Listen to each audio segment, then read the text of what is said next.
Good afternoon, everyone. You are welcome to the Organhouse Concert and Seminar Series today. Thanks for waiting for those who have been around. I also hope you enjoy the music from our collection. But thank you for waiting. We appreciate your commitment and constant, effort to contribute or your passion to sustain your contribution to this initiative. Thank you so much. So today's plan is quite straight. It's quite unique also because today we are running the second in the series of critical theory, who to theorize or not, issues of theorization. I'm sure this is part of the conversation locally. Many have showed interest, and there's also conversation around what is theory, what does theory means. So these are interesting areas that are also, fortunately, central to the core of music scholarship in 21st century. So, and the idea of theory, as we explained the last session, it goes beyond what is understood, particularly what is established as knowledge, or what is popular in the music academia, particularly in Nigeria. So, and that's one of the reasons we are having this conversation. So, yeah, I hope you definitely, as you follow us, you also be able to contribute, because the session is not just about talking. It's a session. Of course, I will lay the foundation, then we enter into the conversation properly as we did. Yeah, and hopefully today we won't spend so much time because it's quite, we hope to make it as straight as possible. And thanks for the feedback we got since, following the last month edition. That is quite important. And we have actually aligned the process, reworked the process to make sure it's valuable to everyone. The idea is to make it valuable. So, and that's why we are so interested in getting it to everyone. Yeah, it's not just theory. Theory is not always theory, as we discussed the other time. But we are going to see what that means today and how we can advance that conversation. Yeah.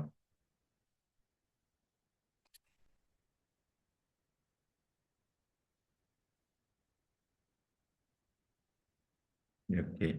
Just a quick one, then we get to play.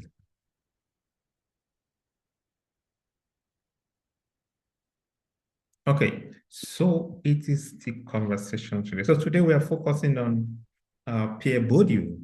But before Pierre Bourdieu, there's a lot we need to unpack for ourselves. Pierre Bourdieu is just a voice somewhere, but there are more important conversations that we need to talk about locally before we can even get to Pierre Bourdieu. So Pierre Bourdieu is not the theory, sir. What constitutes theory is actually in our practice and how we go about it. Thank you. Yeah, let me share my screen, quick one, as we move on. So to theorize or not to theorize? Yeah, so today's, of course, let me see this. To theorize or not to theorize, theorizing in and out of African music. So today we are exploring how, understanding music cultures through Pierre Bourdieu. I will get to that shortly, and we can then see how that works out in a very interesting way. So let's start from what we are going to focus on specifically. So we are going to explore and explain Bourdieu's Habitus, Field, and Capital. Don't worry, I'll tell you who Bourdieu is shortly. These are his ideas: identify power relations in musical setting. How does power works? Then also together, we are going to apply Bourdieu's ideas to African music cultures, church music, choral music, popular music, how that works in your own specific field or in your research. We are going to do that together. So let's start from somewhere. I think the first thing we need to do is let's use a context, because this is theory it's about critical theory. And like we know, there's a conversation that has been on around decoloniality. So the idea is not to impose theory on culture.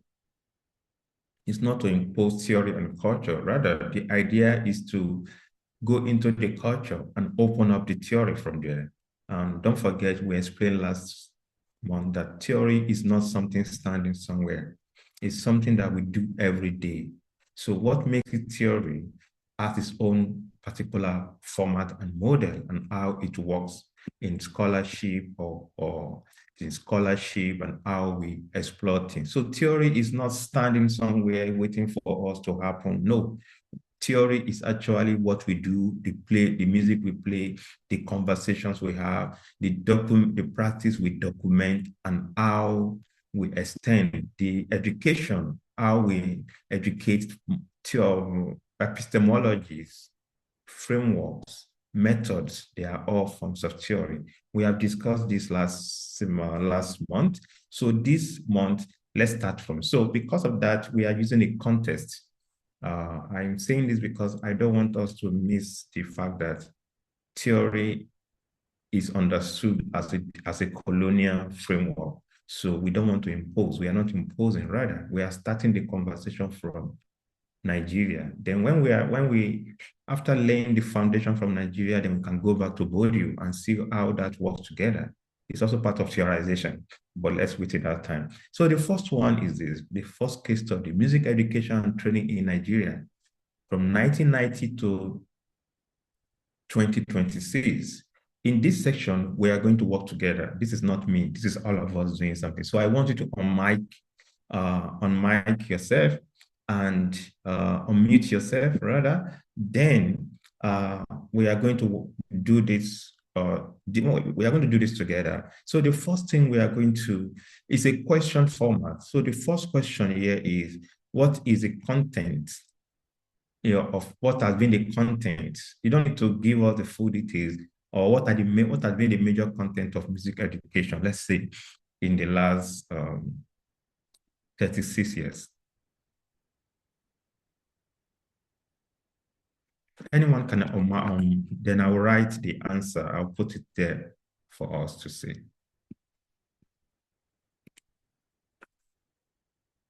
So can you just give us one idea? I need someone to help us, actually. It's very important. Curriculum. Curriculum, okay, the content, curriculum, okay. What are the content that shape curriculum?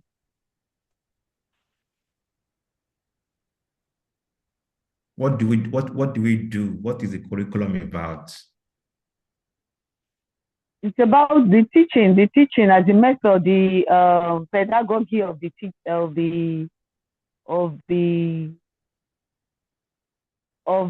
teaching. The pedagogy of the teaching, good. Okay, so what shaped the pedagogy? What is the pedagogy doing for people? What is the terms of reference? So what I mean is that what is the content of this music education? Is it maybe coming? Yeah, what is the content? The content in this case could be hymns, classical music, Handel, Ayinla Ọmọwúrà, Western music. Western music. Okay, thank you so much. So can you give one example of what is Western music? Can you give one example, please? Just give one example. Yeah, they are all around us. Can somebody give an example, please, of this? Thanks for those who have responded. Thank you so much. This is how we want to have it today. So, pardon?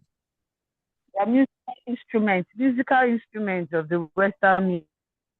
Let's name one. Name one. What musical instrument? That's, yeah. What are these musical instruments? The piano, the violin. Okay, the piano. Maybe classification of Western musical instruments. Okay, thank you so much. So the piano, the violin, yes, good, that's great. So we have the piano and we have the violin in terms of content, at least in the last 36 years. in Nigeria. Then okay, that's an example. Yeah. So what kind of music does this violin and piano plays? What do you do?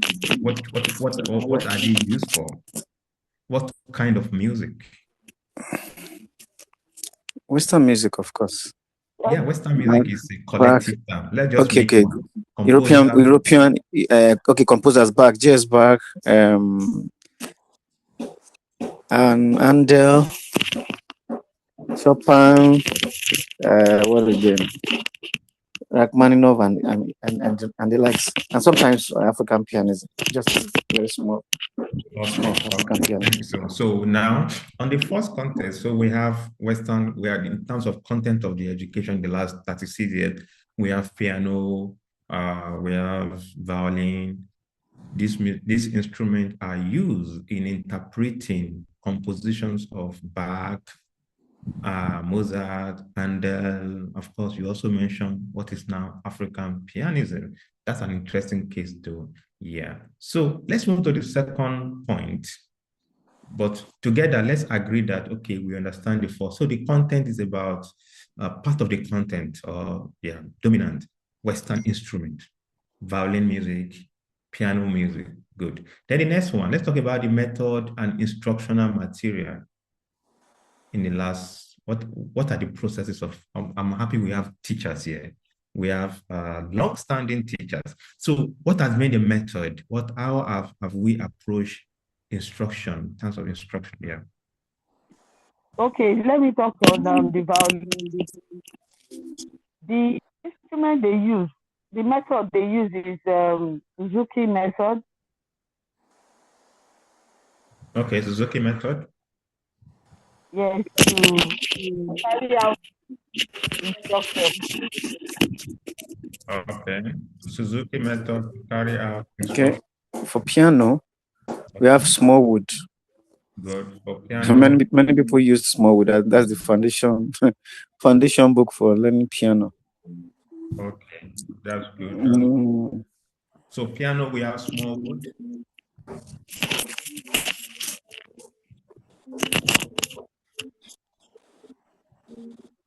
Okay, for piano, we have small wood. Thank you so much.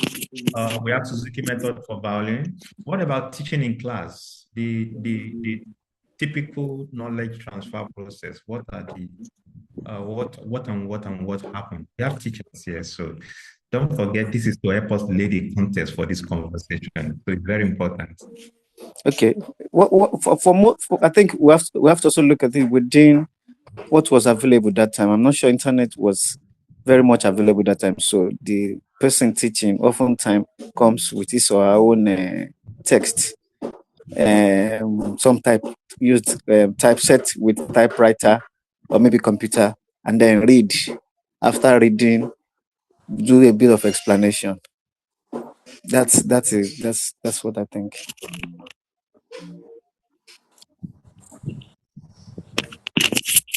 Okay, that's fine. That's good. So, sorry, my video is not on.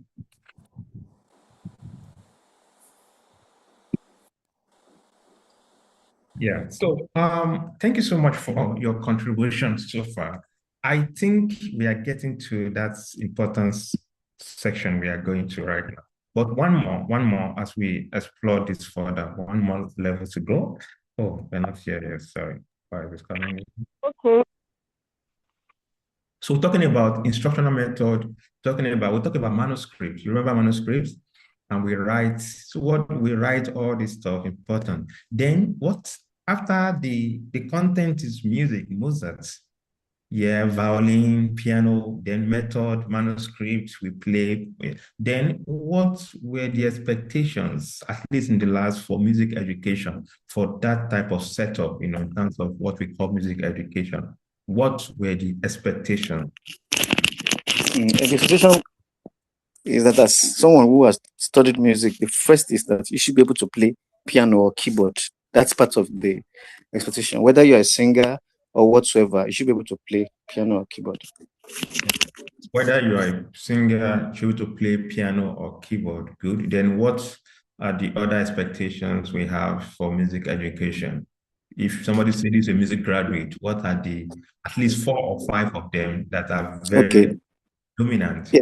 So something just popped in my mind. I mean, for most of us it's still prevalent till the present time. After school is teaching. You get a Teaching. job to teach in schools or do PP or something. Basically, What do you teach in that's school? no. I mean, after the Yeah, after school, what do you now tertiary, teach at school? you teach music. You teach music, of What type course, of music. music? Is it from The Western music, the Western music, of course. Those music theory, of course, basically music theory, at least music theory. What do you mean by music theory in this context? Rudiment of music. What does that entail? Rudiment of music means those signs and symbols that people use to decode and encode musical sound. Sharp, flat, crotchet meaning, and then of course the Italian words. That's what makes the curriculum of teaching afterwards. I mean, just like that. Okay, thank you so much. I think this is becoming interesting now. Then the last on the list is assessment model. What were the expectations for assessment in this context? What will be the expectation after going through this? So what were the assessment model and practice at the time?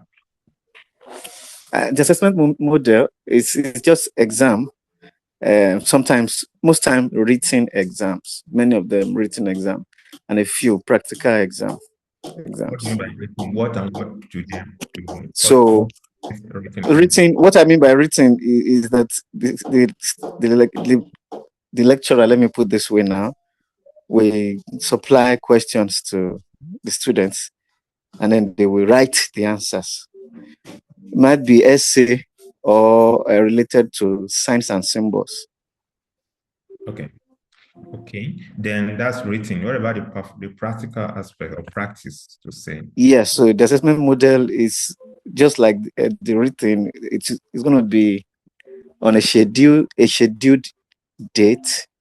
Students will come dressed in the European fashion, and then we play or sing, and then they will be graded. And oftentimes it ends with questions and answers. They call it Viva, where they will ask students about the question.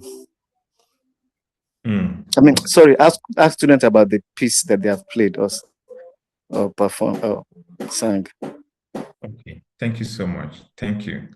Yeah, thank you so much. And thanks for everyone who contributed to this practice. Yeah, we lay the foundation.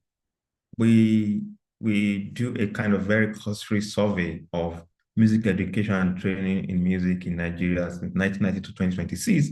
What we have seen so far is what is dominant in this process. The content is piano, classical music, European, Beethoven, and like we've seen. Of course, there are other ones, but these are the dominant one. And the fact that those are the things you mentioned first, it also shows that it alludes to the fact that they are the dominant and perhaps the priority of the education. Then the method and instructional material of, again, you mentioned piano, violin, writing, all those things. Then expectation, good. I'm happy you mentioned that you are expected to go out there and teach again, to reproduce that reality. So when you leave your own training, Mozart, you are expected to go out to another school to teach, or you work perhaps in a church as organist, just you have trained. So then the assessment model, which is written, you write, you do, then you practice, peer, good. Now, let's move to the next level. This is what it is here. Let's go to the next one. So the next one is, but why not? In terms of content, why not indigenous African musics? Why Western? You don't need to answer. This is us thinking together now. Why not? Why Mozart? Why Ande?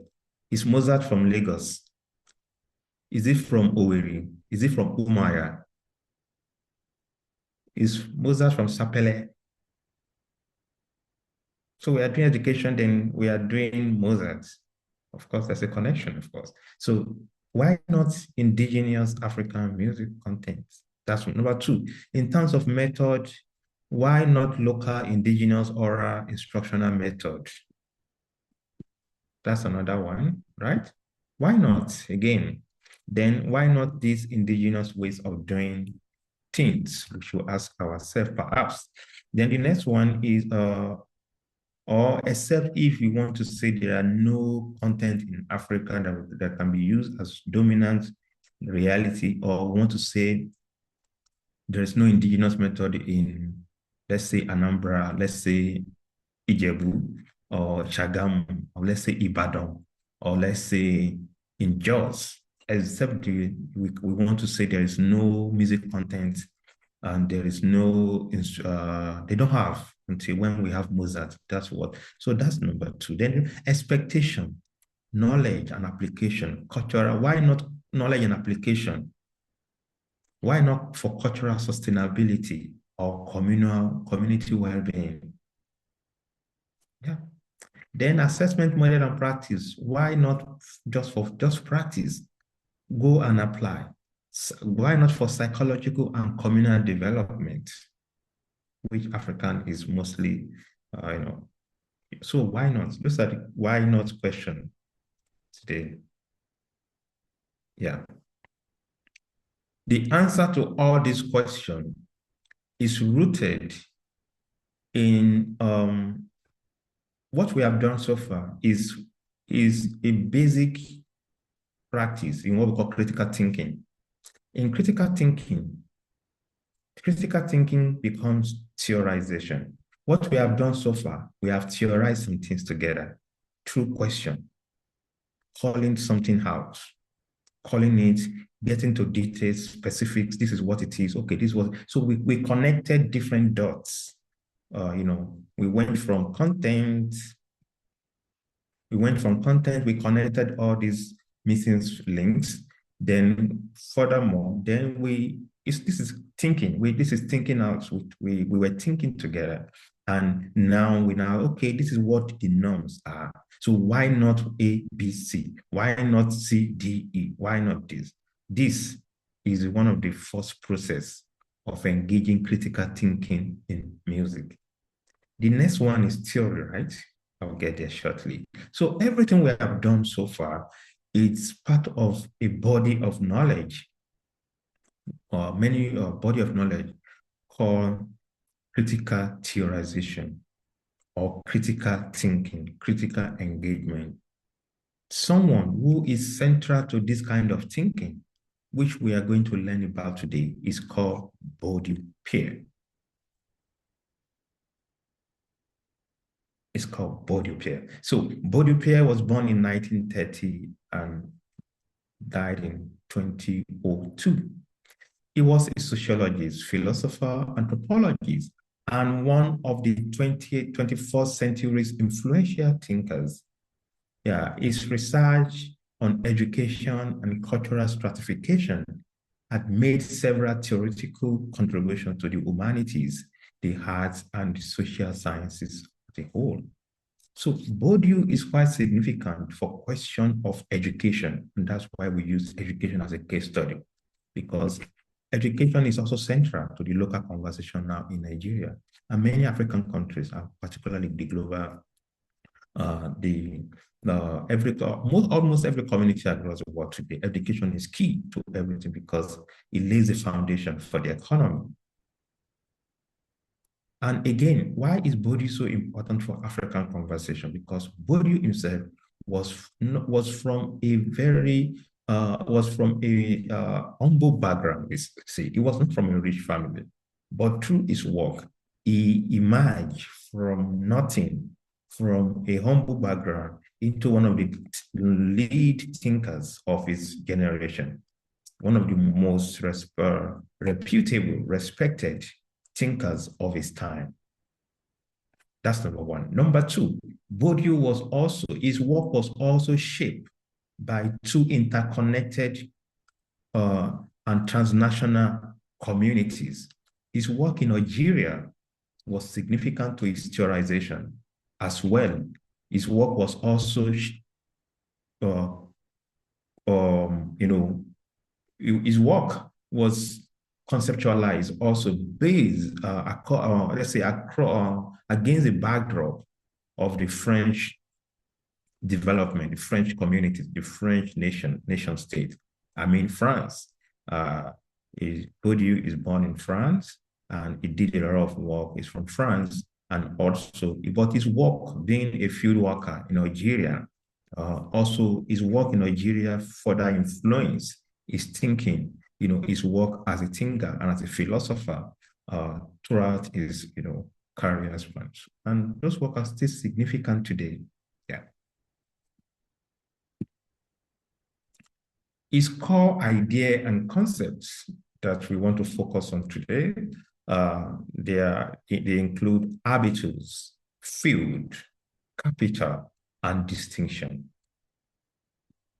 I'm going to take I want to take them one after the other, and we're going to break them down we're going to break them down and explain what they mean, particularly in the context of the case we explore. We'll come back to the case, don't worry. So habitus is a musical instincts and dispositions people develop through experience, historical background, socialization, and family upbringing, education. That is habitus. They are the privilege that we have that we don't know, that we take for granted. Habitus are the embodied privilege, embodied history, embodied ways of becoming, embodied ways of doing things that we don't even think about, but shape our life, our trajectory, everything we do, even perception and taste. In the African context, let's compare a church organist trained in notation and traditional drummer who is trained orally. That's too important. Then what different musical habitus exist here? The first is a typical Western European influence, shaped. Then the other is the indigenous habitus. We are going to explain this as we move, as we progress in this conversation. Then let's see, because habitus is quite significant. It seems like the foundation for Bourdieu's, for the foundation upon which other thinking, other ideas of Bourdieu sits. They emerge, they depart, and they always come back to habitus. It connects all Bourdieu's thinking about society, education, development, and why people act the way they act, and what he called agent and his ideas around agency. So habitus is the foundation. So what are the habitus formation and musical tastes? So how do they form? What is the trajectory? Can we see them in pictures? So for instance, on the screen, you can see the first is family. Your family is very important in the ways you do things. The kind of privilege, the kind of place you are going to enter, the kind of people you are going to meet. Family is key. Family history, family connection, family networks. According to Bourdieu, if your family is poor, it's probably you're going to be poor. According to Bourdieu, if your family is rich, you are probably going to be rich. Of course, Bourdieu is not always given to, there's always an exception. So, but Bourdieu also argued, particularly from his own case, that yes, why family background is important. In most cases, there are what he call outliers, those who break the laws. They are outliers, despite their family background. And that's where his theory of agency and structure comes in. For Bourdieu, people have personal instinct, motivation, which is also conditioned by society. They change the trajectory of things. They change organizational principle. They change society. They disrupt and recreate. So this recreation can be also in negative and positive way. But what Bourdieu is saying is that, look, because your family is good, does not necessarily you're going to be good also forever. That there are times that due to the structure You might have to behave in one way or the other to create different changes.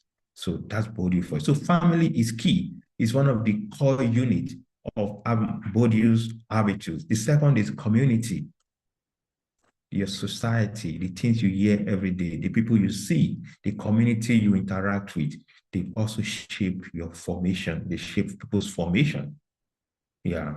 So if you go to the market, local market every day, it shapes you in a different way. If you're the type that grew up in the mall, every day you go to the mall, big mall, you see big screen, you see all those things, they are part of your formation. So definitely the person that grew up in the market square, like Bodija was our last case point, So let's use Bodija again. Or let's use Idumota today. Let's use Bodija, yeah. So if you grow up in Bodija market, every day you buy your groceries at Bodija, you buy the ugu, you buy the pepper in Bodija. If your formation is going to be different to somebody who buys pepper and all the groceries at ShopRite, for instance, or buys at ShopRite, which one again? Okay, yeah, there are other forms of, I can't remember those shops. I don't know if they are still in Nigeria today. So, but the difference here is that what I'm driving at is these two personalities, they have different communities. Yeah. So the place they visit every day, the community, the brother, their housing, the church they go to is part of the community. The people they see, they interact with, they are part of the formation, habitus formation also. Then school. School is an institution, is very important in formation. The type of school you go to. If you go to Jakonde school, compared to your friend that went to Green Spring School, Green School, Bole Kaja School in Yanopaja, Bababola Nursery and Primary School. These are different stratas of schools in our community. So they also shape your formation because the place you go determines the people that bring us back to the community. School is also a part of the formation of community. It determines the people you are growing up with, the people you are communicating with, you see. So the type of school you attend, the type of school you attend determines the type of people you are going to sit with in class, the people you are going to share every day, at least 8 hours or 4 hours of your day with. So this is how Bourdieu was thinking about formation, development, people's what he eventually termed as, what create privilege, for what he called field. But that's not the focus for today, because in the field, everybody is fighting for distinction, but I'll get there shortly. But what is important here is that school is very important. Yeah, for those who went to different type of schools in Nigeria, there's a school in Nigeria that I was told that we all know. I'm not going to I'm going to mention it. Convener University. There was a time that Convener University in Nigeria, the moment you go to Convener University, when you go for interview, everybody needs to sit outside. You are going to be invited. In fact, the chances that for you getting the job as Convener University graduate is so high compared to other universities. I also heard it's also an established knowledge that for Convener University, if you have first class, automatically you don't beg for a job. The job will come and help you. They will come to the school and employ you. I have 2 cousins. I have people. I have seen that in my community. Yeah. And these are not just jobs. They are big. They are the high-earning jobs in the society today. So school, family, community, school, then the next is tradition. What is tradition? Is a psychological driven conception of things, how we do things. No, you must not wear the shoe that way. Oh, this is how we eat. These are tradition, the things we see every day. Don't play it that way. You must play it this way in case of violence. So these are tradition. Tradition are they are the web, according to Clifford Geertz. In traditions are the web that human beings create for themselves. So we live in that web. He called it the web of significance. Yeah, so human being generates significance based on our sociality, how we create things for ourselves, and we create a law around ourselves. That's tradition, or we call it ritual. Yeah. Then the combination of family formation, community formation, school formation, tradition, there are others, of course, but we can't, this is just an introductory session, so we can't, what we're making it simple for today, then later we can dig deeper into the process. Then what forms these are the places that forms people's musical habitus. So your family, your community, your school, tradition. So they all form your musical habitus. Musical habitus, the formation is what gives every one of us privileges anywhere we go to. People judge us according to this habit, our formation, they judge us according to this, your family background, your community, your school, your tradition. And these are also, now, they are not just for music actually, but we're discussing within the context of music making. But they also shape everything. They shape privilege. They shape who gets to be governor. They shape who gets to be teacher. They shape who gets to be a principal, a professor, but I'll get to that shortly. But in the case of music, they shape how we think about music. They shape our taste, our preference, the kind of music we listen to, what we are going to become, what we are going to like to listen to. So this habitual formation shows us, and it dictates our taste. Then also taste and practice. So for instance, if my family and my community go to church every day, we sing hymn, opening hymn, we sing closing, we do like the typical Orthodox or Anglican setting.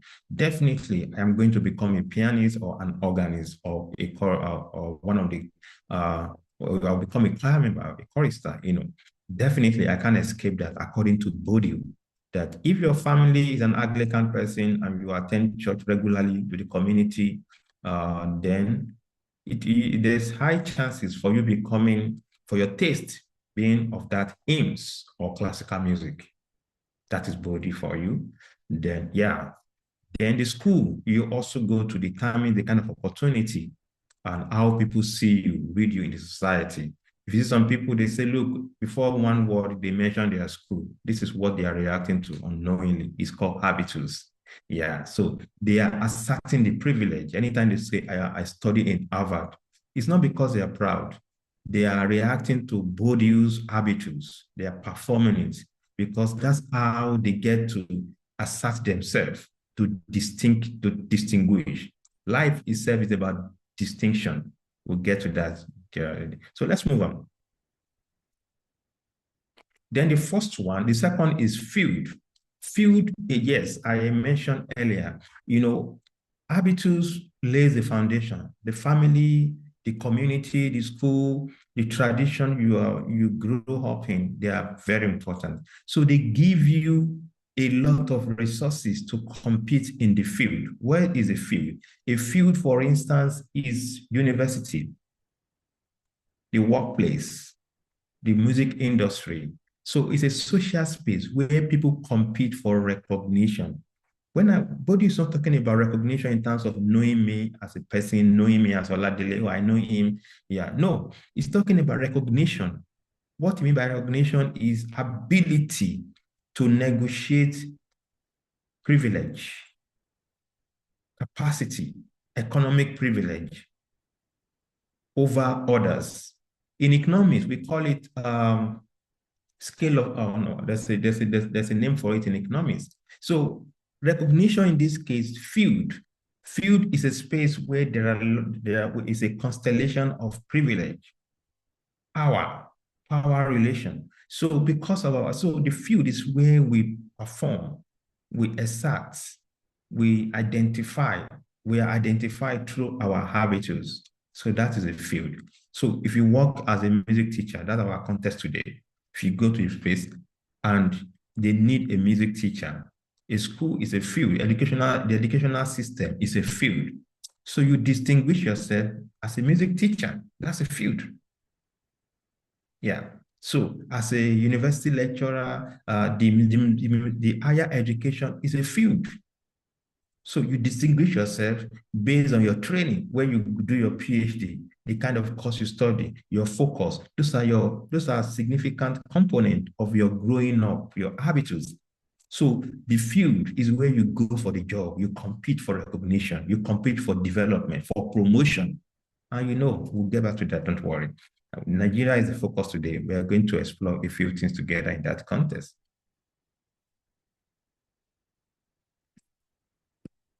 So that is the field. So Bourdieu conceptualizes that working ecosystem. He calls it field.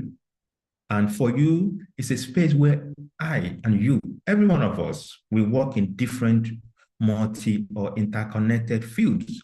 And every day we compete for recognition.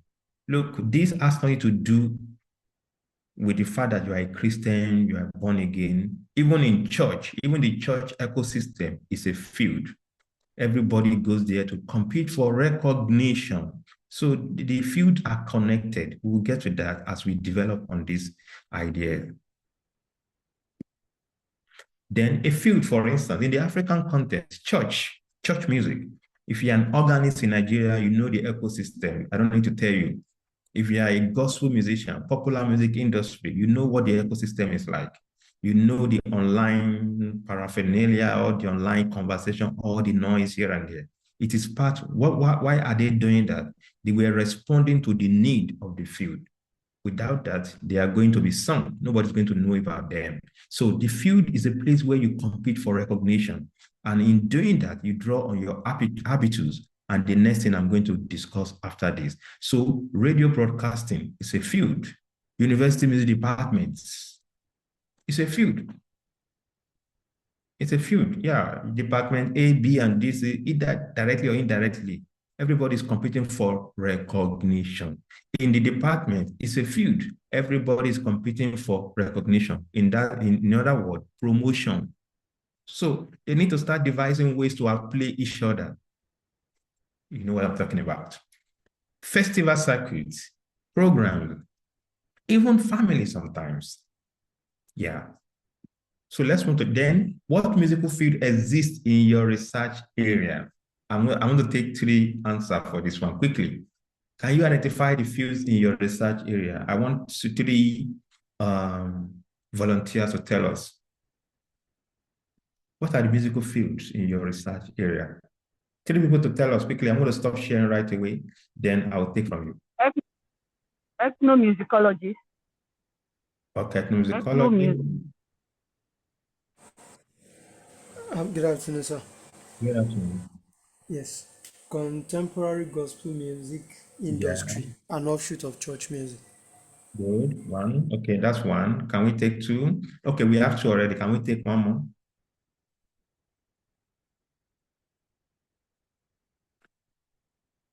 Hello.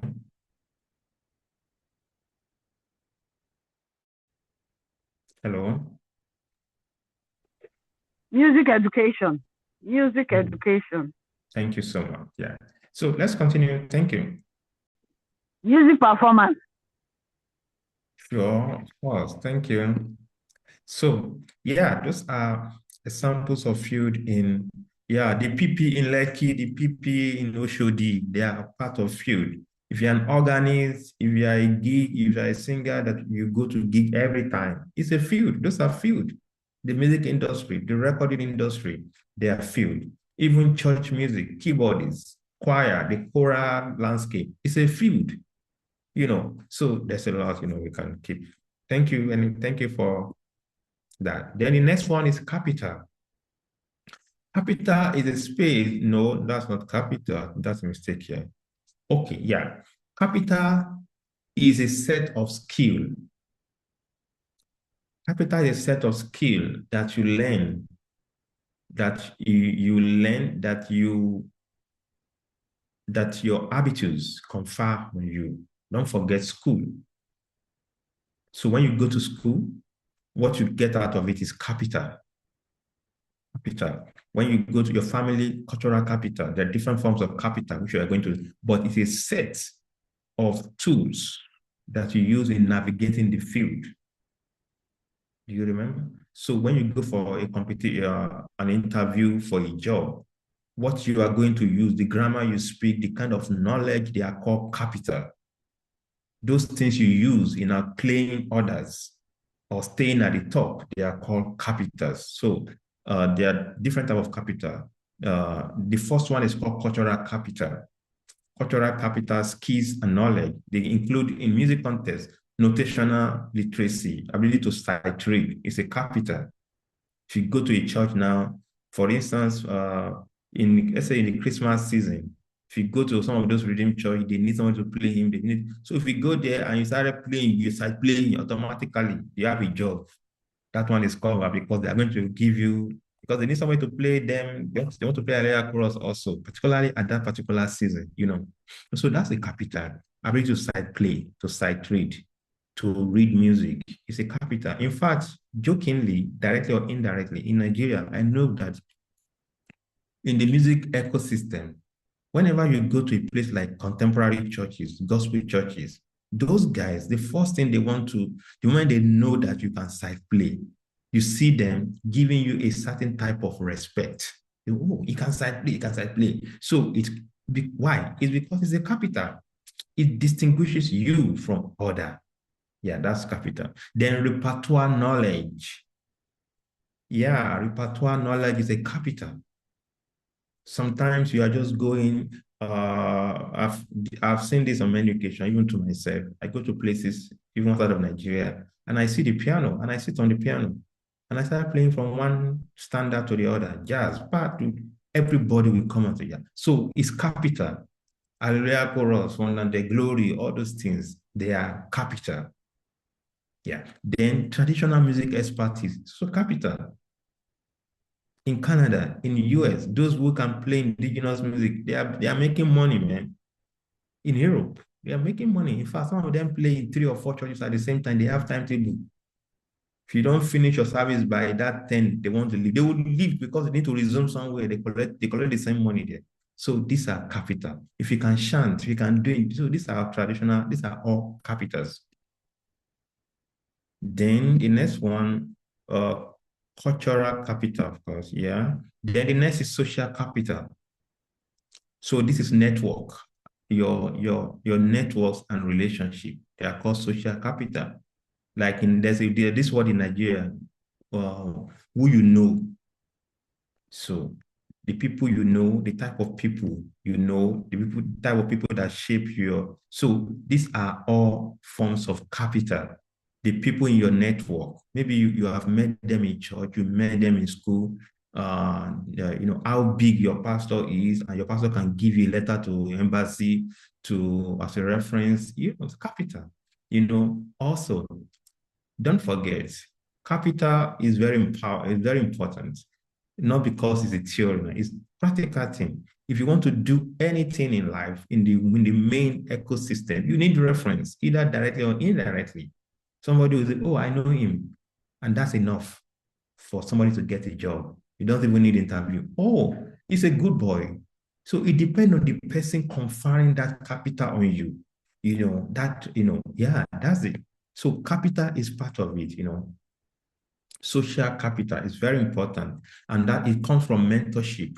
You are a member of a choir, or somebody's mentoring you, and you are loyal to that person. Your professor that you are working with, your guys at the office, also they are all forms of capital. Yeah, institutional ties, they are also part of it. The place you depend, the name of those institutions confers some capital on you. There are places you go. I'm from Harvard. They will open, everybody wants to listen to you. It's a capital.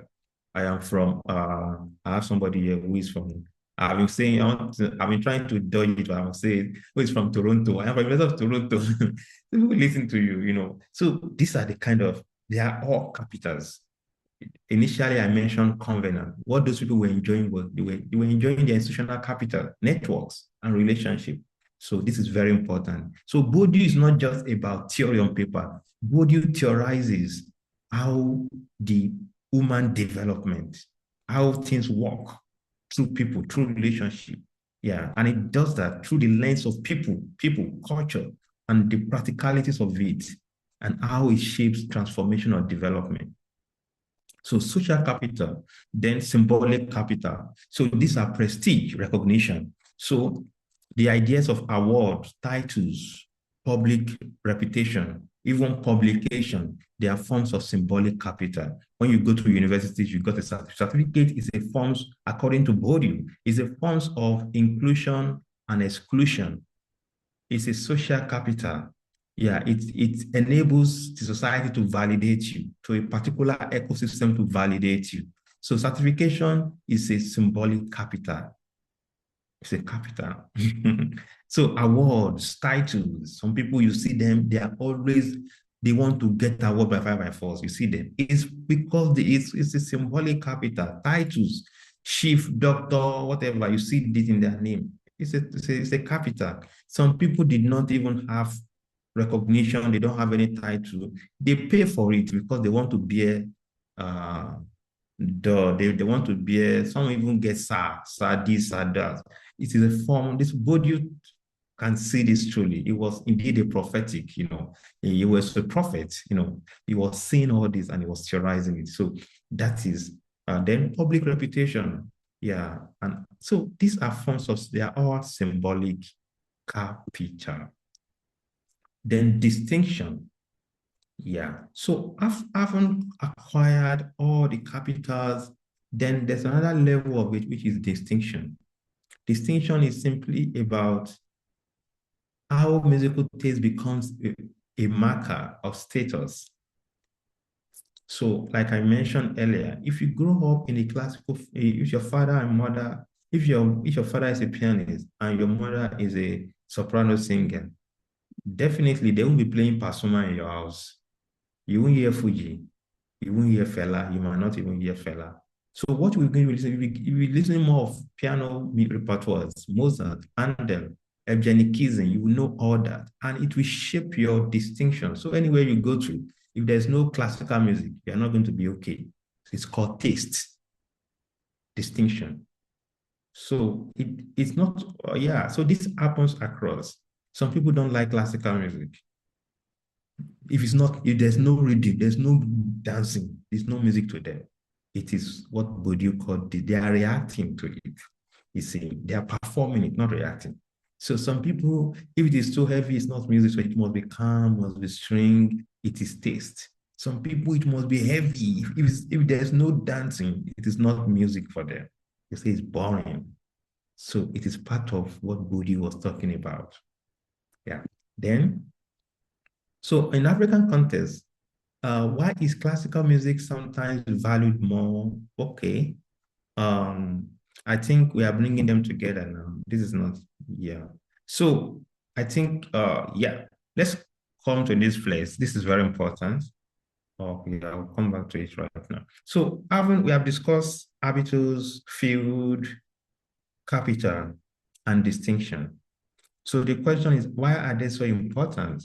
So look at the screen, for instance. So for Bourdieu, field, capital, habitus, they inform practice.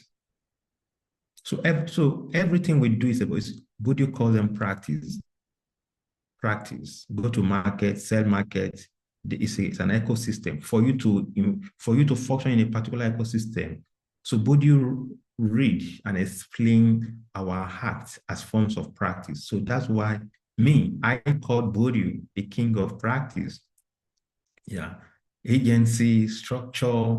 Yeah, that's so beautiful in the ways Bourdieu explain all these things. So everything is about practice.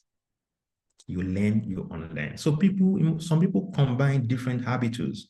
They emerge from indigenous, then they learn new habitus. Yeah, it happens sometimes because of the economy, because of this. So it's shifting. But for now, let's focus on the way it works. Then the next step is, so this is Bourdieu for today. This is what we have: field, capital, habitus, then practice. Then the next one, which is the last one for today, is musical practice results from one, habitus, capital, and field. Yeah. So they result from habitus, capital, and food. But the question I wanted to ask initially is, why is classical music sometimes valued more than popular music? is a result of distinction. It's a response to Bourdieu's distinction. Are Western trained musicians sometimes privileged? Yeah, sometimes at places. This might be linked to discussion about colonial legacies. So that brings us back to the class Nigerian system that we discussed earlier. The Nigerian system we discussed earlier. So the question is, in the Bourdieu's thinking of things, to analyze Nigeria, Bourdieu will analyze the fact that the content of education is Mozart as what? Habitus. Yeah, the content, why is it habitus? That's another conversation. Is because that is what is part of the colonial legacy, history. So our educational history is rooted in Western ideology of music. So there's no way Nigeria would design educational curriculum that will go out of its habitus. It is not that Nigerian cannot undo, they can undo, but it requires another level of habitus, which is conscious. Then method, instructional material, why is part of habitus also. Capital. The capital for Western education, some of the capital include the musical instrument. So the habitus produce capital. Then automatically, the violin, the piano, the music theory, they are all capitals of Western music education. That's why if you go to other places where they don't do popular music, classical music, if you go with your violin, they are going to see you as a different form of flute. So you are distinct in that sense. They give you another privilege. Oh, you get that kind of, then expectation. Of course, you are expected to play from 4-part harmony, to sing. Yeah. Then assessment model, it's the same thing. So this is what Bourdieu is talking about. So today we have engaged this. Then my question again, why not indigenous music? Why not also? I was divided. So again, bring you back to the critical thinking. Maybe I will stop for a while, then let's discuss this together. I know you have a question, then you have things you want to share also.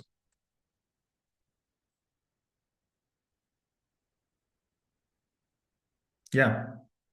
Bourdieu, king of practice, habitus, field, distinction, capital is what shape everyday life.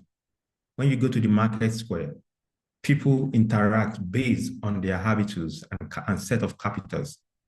People combine layers of capitals. Some combine few. So the amount of capital you have is dependent on your community, the community you came from. It depends on the community you are from, the people you grew up with, or the things you do. They are all set.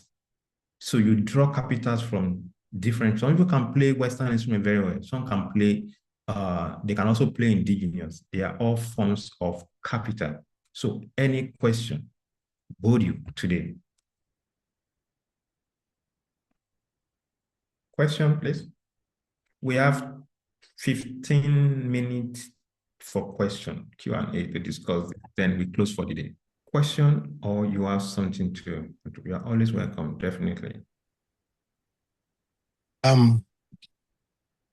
Yeah, hi. Hello.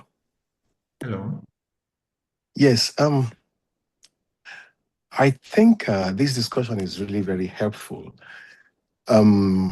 Just after our last discussion here at the Yoruba Music Research Platform, one of the professors posted the music of Nikumbanga, where he transited between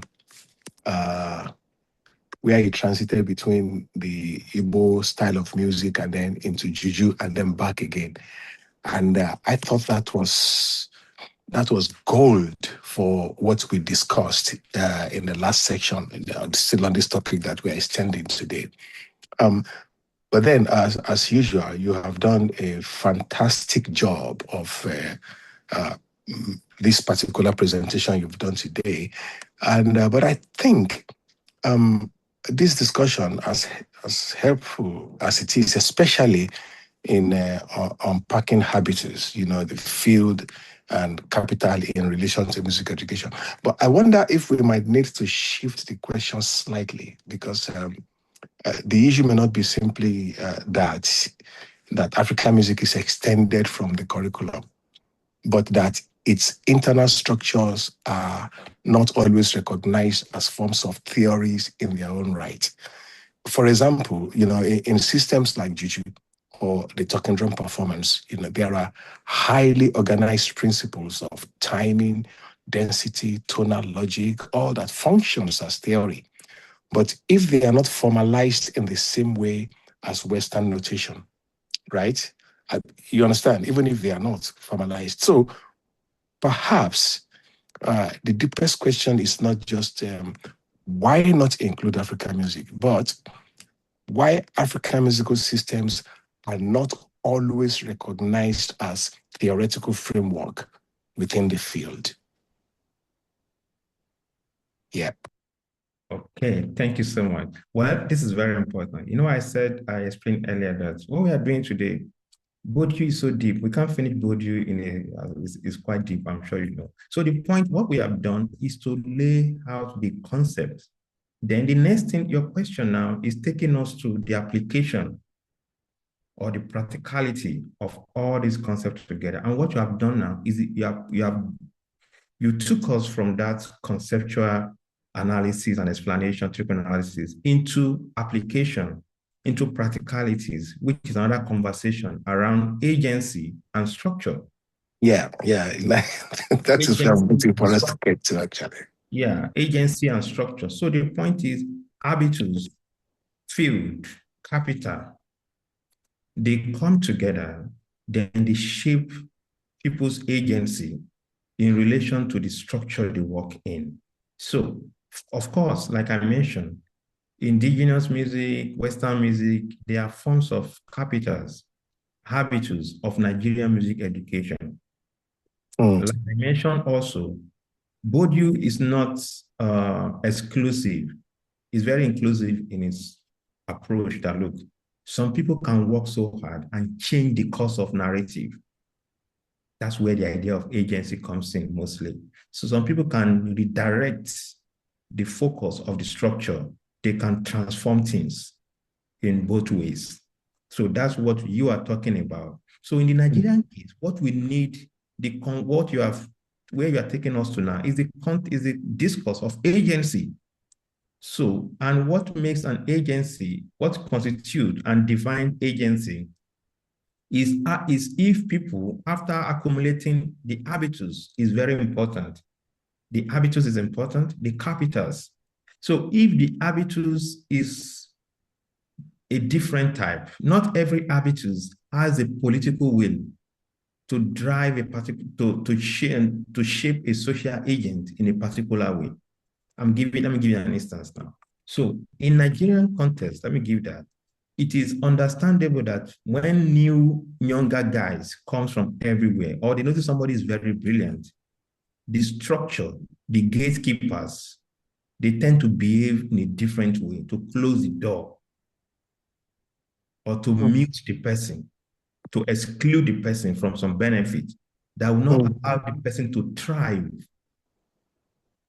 or frustrate the person outside of the system, because they know that their set of capitals is lesser in comparable to what that younger sharp is bringing to the system. And the younger sharp has the agency through his set of capitals, habitus, and field experience. Somebody who has worked in the US, who has worked in Germany, who has worked everywhere, going to Nigeria, it will change Nigeria to city. You understand that? Somebody who studied abroad, who studied, let's say in California, who did postdoc in Canada, and who has worked as a professor in the US, in South Africa, in everywhere, now coming to a place like Unilag or going to a place like Ife. Just leave the person.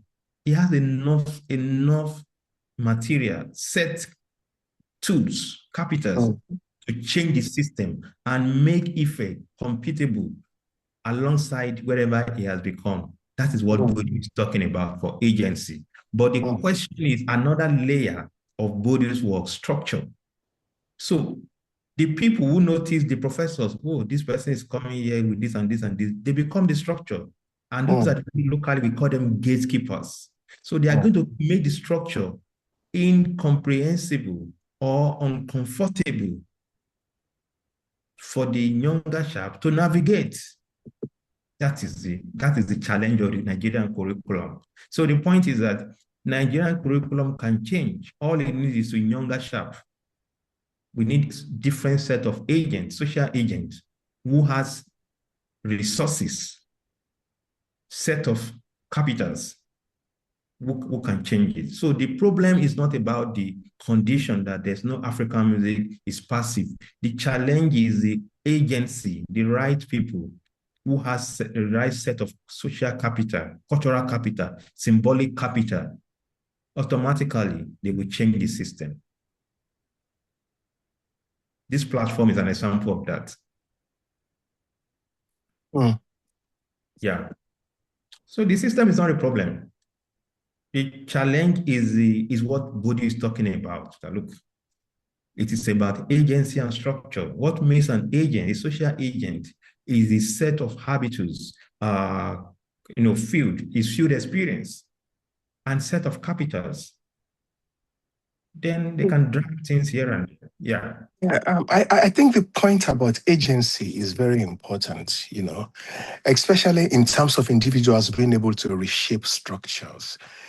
But I wonder if there is also another layer here, because even when individuals begin to individual brings new forms of capital into the system, the question still remains whether the underlying musical knowledge itself is recognized on its own terms. In other words, it may not only be about who has the power to change the structure, but whether the structure itself is able to recognize different musical systems as forms of theory, rather than translating them into existing frameworks. Okay. I mean, the issue is not only who has the agency in the field, but whether the field itself can recognize different musical systems as knowledge. You catch my drift, right? Definitely. Yeah. I agree with you. Again, I'm going back to my work. Maybe perhaps I need to rephrase the work. Is that the field is not, if the field is a field of play. Structure is structure. It is called field.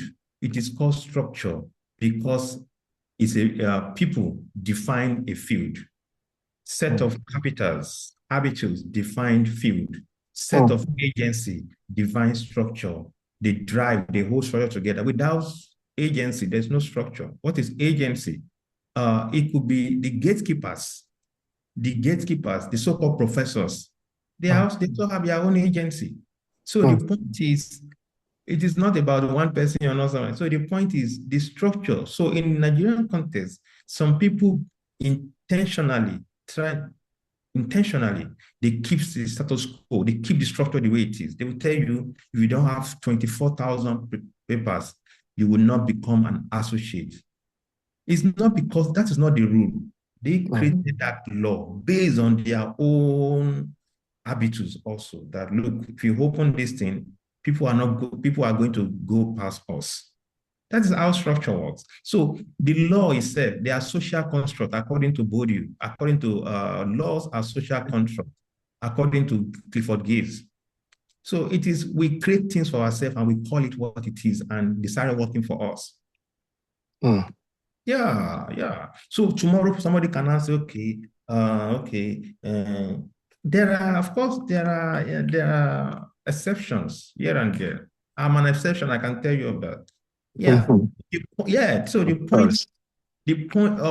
point is that structure are there.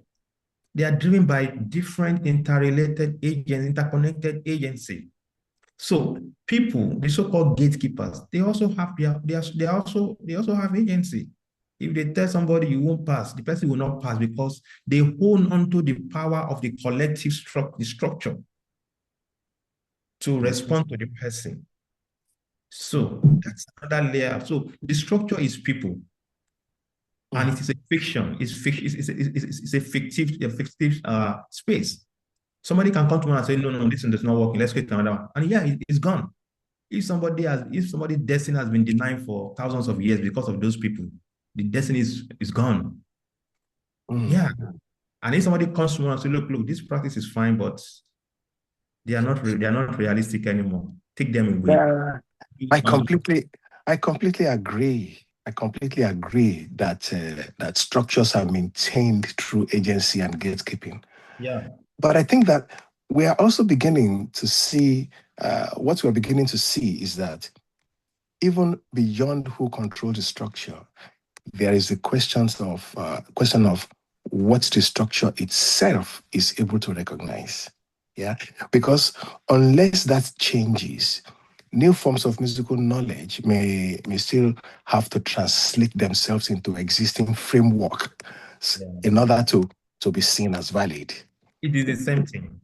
Yeah. The structure recognize, but the question is set capital to do it. So also that's an interesting conversation because each of the culture we are talking about, they are also forms of capital. They have ways, they work in different ways. Yeah, they are set of capital. So the structure empowers capitals also. So, for instance, in some places they say, look, in our organization, in this school, we need what we focus is indigenous music. So if you go with Chopin and undead knowledge, that person is not functional in that structure. That's right. Yeah. So some places, what we do is popular music, contemporary music. If you like, play Chopin and organ, that person is not useless. So, and it was in a different way also. So this is the dynamics of structure. And according to Bourdieu, this is not stagnant. It's not exclusive. It's inclusive. Somebody can come tomorrow and change it or alter it. And that's where Bourdieu's work is very important for my own work, particularly because he does not believe in this is what forever and ever. No, according to Bourdieu, look, with this set of capital themselves, they are also they are transitional in nature. I used to be a pianist. I call myself, or I'll say organist. But they got to a point in my life, I said, look, I'm not even calling myself. I was trained also as an organist, one of the best institutions in Africa, Stellenbosch University. Yeah. So the point is, I decided not to go that route anymore. It's not because I can't play, but the field does not give me what I need. So I focus on what I think is, but once in a while when I go to church, I play, in fact, I play in church. I play whatever, I play jazz, I play whatever. Yeah. So, but everywhere I go, I use my set of capital to contribute. And that contribution is also dependent on my own personal, trajectory. If business is different to community. So there are some I do for business. If I want to play, no problem. Pay me this and this and this. Yeah, that's another structure you've created. So get the invoice, pay to this account. When you do it, then we give you the receipt. Then you send the address. That's structure within me. Me and myself, all encompassing. There are some, okay, don't worry, let's come, let's praise God. You play, bring the hymns, bring the anthem, let's rehearse. Yeah, so they are not fixed. They keep changing depending on the context. And that's where the context matters. So to your point, I agree with you. Some people, they know that there's need for African music in the curriculum, but they would rather keep talking about it and fighting others instead of doing the work. That is the challenge. Why are they not doing the work? 2 points might be responsible. Set of capital is not enough. They like it. They can even fight because of they have symbolic capital. Maybe they are professor, maybe they are doctor, whatever. They will use that symbolic capital as a tool to make cases. But when it now comes to the doing it, to do it, they won't do it. They would rather keep making arguments. That's why some structure suffers, some collapse. Yeah. So, yeah.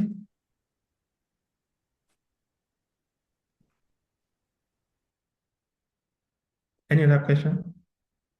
Okay, I see some points here from Dr. Elizabeth Bebo and Tony.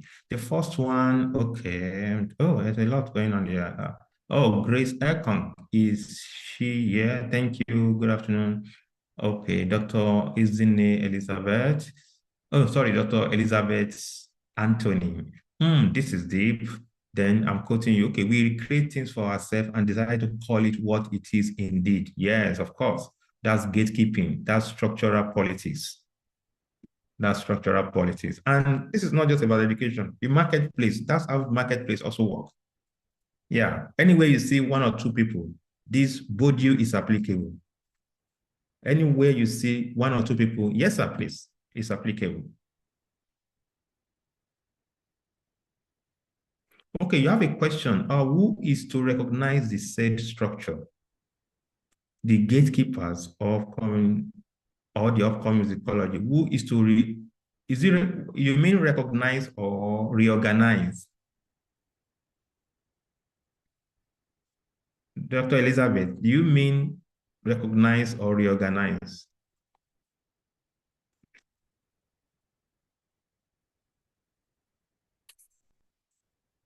Hello? Okay. Recognize. Recognize. Okay. Well, the point is, people embody this. Look, we are discussing this. We are calling it what it is because they don't see it this way. We are the scholars. We are the critical. We are the one theorizing now from practice, and this is what we call theorizing, and that's what we are doing in this, on this platform, this particular series. So what we have done so far is to theorize the local educational ecosystem. That is what we have done today. So in a very, very simplistic way, through the lens of Bourdieu. Yeah, so that's what we have done today. So anybody, why? Because people can apply it also. So we start from education, we broke it down, then we went into Bourdieu, what Bourdieu means and what it can happen. Then now we are having a conversation. So they don't know they are this thing. You are the scholar. You are the one that knows, oh, this is an agent, this is structure. Yeah, so that's what we do. The gatekeepers, they are there. So in this context, they are the field that we are analyzing through the lens of Bourdieu. You know, interesting, Dr. Ayorinde. You know, I'm so happy that, this comes up today. I am thinking about this in relation to my own research, right? And perhaps more broadly, anyway. If we accept that fields recognize certain forms of capital, then what happens when a body of work introduces a different kind of musical logic, one that doesn't fully align with existing framework? I mean, in the fields, is this field able to accommodate that on its own terms, or does that work have to translate itself in order to be recognized as valid? And in that sense, where do we locate the space for genuinely transformative work within the system? Okay. Something has to give. Okay, thank you. Professor, Professor Samuel, I'm coming just a few minutes. Okay, sir, thanks, Dr. Elizabeth. So the point is, field is not static. Yeah, field, and there's no field that is static, you see. And because it needs to develop also, field has emotion. It has its own feelings. And it is not meant to stand somewhere. So, and it is through the agency, different subjectivity, different habitus comes to the field to sustain, to expand. In the process of sustaining the field, expanding the field. That's where different ideology comes in. They fight each other. Oh, we do this. Look, let's take some music department for example. They notice a PhD candidate is brilliant. The person is coming with a potential groundbreaking work that will challenge initial knowledge. Yeah. So people notice, okay, if this person is allowed to pass this year, then it's going to come and change many things. This work is going to perhaps change things. That person will not pass the PhD for the next 5 years in Nigerian context. Most cases in music in Nigeria, the person might not pass the PhD. That's one. The other point is the field is negotiated through rigorous exchanges between agencies, between different social agents. We are social agents. So if I'm coming with point A, if another social agent is saying B is no. So it is my job. If I believe what I think I should do, I won't subscribe. I will keep doing my own work. Then we'll keep engaging. And that's why scholarly conversation is good. The more we keep engaging, and that's why it is not about disrespect. It's about engagement. I believe A is good through evidence of research. So B also believes such. Then we engage. There is no wrong or right in the field sometimes. Yeah, but because that is why in humanities, there is no recommendation. This is a conclusion. You must do one. No, there's no conclusion. So it's about expansion. In the question, the type of question we are asking, in type of practices, that is where the theory will generate a conversation that sustains the field, that advances the field. We don't have solution. The quality of our question is the quality of the impact of the work. It is not a closed-ended thing, it's an open-ended space. And there's something for every field. That's why Bourdieu is quite significant in the ways it conceptualizes what he calls structure and agency. There's another guy, Anthony Giddens. Perhaps maybe it might be the next in our coming sessions. We might engage Anthony Giddens also. Yeah. So the point is, it's a field. It needs to develop. So people need to engage. Without that tension, there is no development. And that's a challenge we have with some spaces. They believe that tension is disrespectful. This guy that just came yesterday, he wants to come and challenge me today. What does he know? No, it doesn't work like that in the structure of development, according to Bourdieu. Anybody can come into the game tomorrow and change it.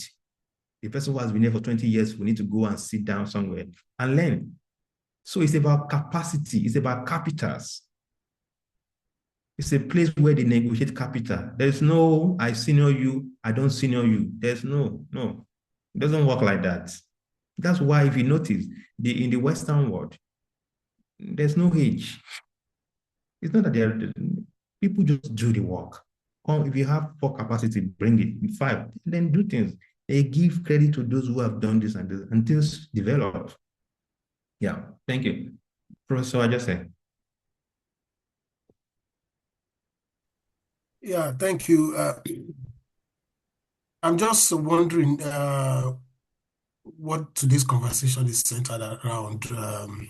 So I got lost at some points, and I'm just wanted to be sure that within the conversation, I know we are talking about field, and so I'm wondering why the focus is on, Department of Music in Nigeria, and why the issue of. I was thinking that the discourse at hand, the issue of habitus, through the lens of Bourdieu, will bring. I know you talked about the music education, for example. I was thinking that would engage, that in that sense, so that participants can, lay their hands on, real tangible application of this thinking of by Bourdieu. But what I was just going to, it's not a question, because each time we talk about this habitus and structure, agency, I'm happy that we have established that it's all about recognition, in the field of play. And we have also identified these various fields. But I also know that we are all a form of, we all embody, some kind of habits, in one way or the other. And each time what we embody is to be challenged, there's resistance. And that's what brings about this idea, this discussion, according to Bourdieu, agency. What people embody, once there's something wants to challenge it, then there's resistance. And we can find this in everyday music making and all that. So I want us to make a sense of how, when we research music and culture in our society, how do these forms of, habitus play out, for example, so that when we go to research, when scholars go to research, they can throw their lens and say, oh, this phenomenon, this scenario, I'm talking of music, in terms of researching music in society. How does it play out? So, for example, I'm thinking would maybe bring a case study of a particular musician, whether popular or to say, oh, this is a case of what Bourdieu is trying to talk in terms of cultural. I talk about symbolic capital, cultural capital, and all forms of capitals, which are transcend. They are not fixed, like you talk about the ideas of guidance. And what guidance even talk about? The project of identity. Project of identity, the identity project. Everybody wants to project, his own label. So, Dr. Ayorinde, I would like you to help us make sense of a specific case study that we can take home from this study, especially on how it relates to, helping us to theorize or engage, some thinking, because I know this series is about thinking. How can we use this to, think about music and music making in our everyday life? I understand the context you have used about music education and how that plays out, but I think we should focus. I would look forward to that kind of discussion. Thank you. Thank you so much, Justin. Well, to start with, the focus is not on music department in Nigeria. What we just said is what we have done today. The idea is to use a case study to unpack Bourdieu. And the smartest and the closest to do is to go into music education, because our context is music education. If we're to be from Department of Sociology, food and science, we will have used those departments, if that's the concept, but this concept of music. And again, because it's rooted in Nigeria, so to advance a theoretical conversation from my little experience, it's better to situate it with people's everyday life, because theory themselves, they are everyday lives. Yeah, so of course, I understand your point, but that is not the context. The point is not about to discover the department. The point is we have contextualized the departments as theoretical space where we think. We think through those conversations. The same way you ask us to perhaps use field. The department, the music sector in Nigeria is also a field. And that's what I explained earlier. So the music conversation, the department they are just pointing case studies of the bigger field in Nigeria. So I made reference to some of those, calling, okay, this and this, and it's intentional because we want people to understand what we're talking about. Stories that they know about the stories. So to make it abstract is what I try not to do. So of course, Bourdieu is an educational piece. Most of it things we're talking about, they are part of educational things that are shape educational principles over there. But the point is not to discuss with we're not discussing with the department. We are thinking through the music ecosystem in Nigeria. That's what we have done today. So then the question of application, take home, is now left for everybody to take home. For instance, I've seen some comments here. So what we have done is to teach theory from what people embody, which is so we have explained Bourdieu through habitus, capital, field, distinction, using the context of music education. And that's the case we started with and ended with. Of course, maybe if we are talking about somebody else, like let's say Apadurai, we can use another, we use another music culture, but maybe next time. But the point is, when we discuss music department, not in that sense of discussion, is in the scholarly context now, that somebody can just wake up tomorrow and write about the landscape and use the same Bourdieu to unpack. In fact, there are many studies like that online about Bourdieu on music education online. So that's what we have done today. It's not to discuss the department out of the context. The context is Bourdieu. We are subjecting this ecosystem to Bourdieu while also teaching people how to understand Bourdieu. Yes, Dr. Ayorinde, I agree with you. I mean, Bourdieu's discourse on habitus, has been very, very resonant with in the educational context. I agree with you. I mean, the point I try to point out about whether we are looking at Department of Music, because there are other fields where there are these power play, power dynamics, and all that. And but what I was saying is that we talk about how people embody.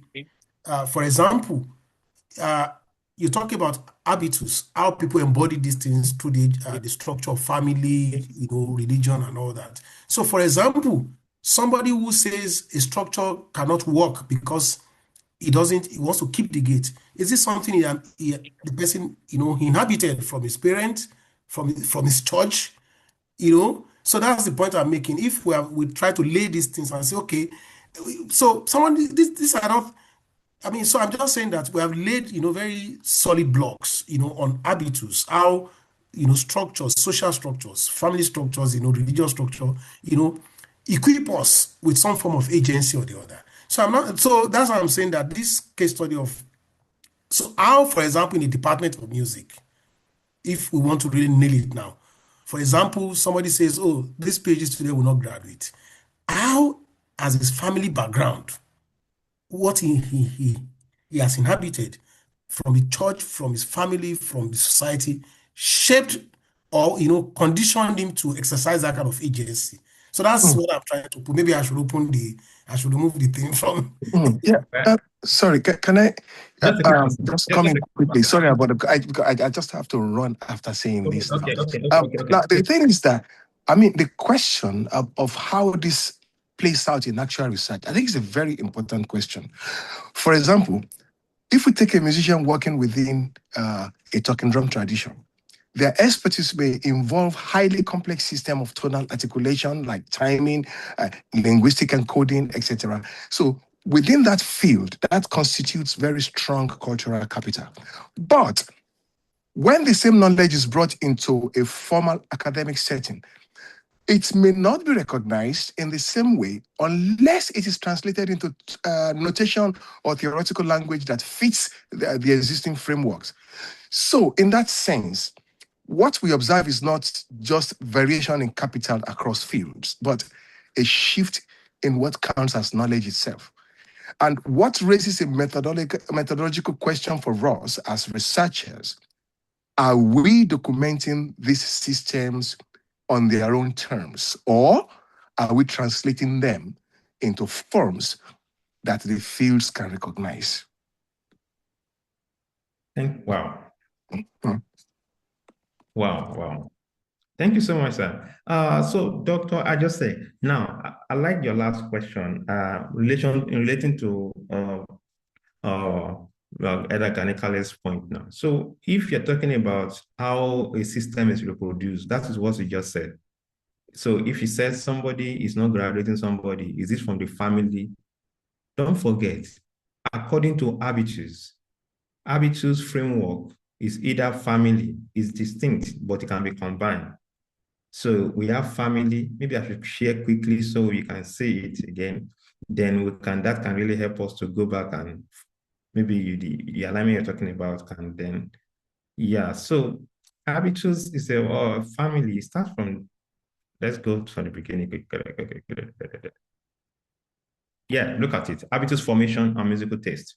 So family is one, it's a unit. Community is a unit. Schools, that is one you're talking about. So the point is, if I study from Professor A in a department B, and Professor A study from Professor C in department M, and my Professor A used 7 years or 8 years instead of 4 years to do his PhD because of Professor C, his professor or is our professor has some, maybe they have, for I don't know, for whatever reason, structural issue, whatever. And Professor C, my professor, felt that, my eyes saw a lot when I was being trained.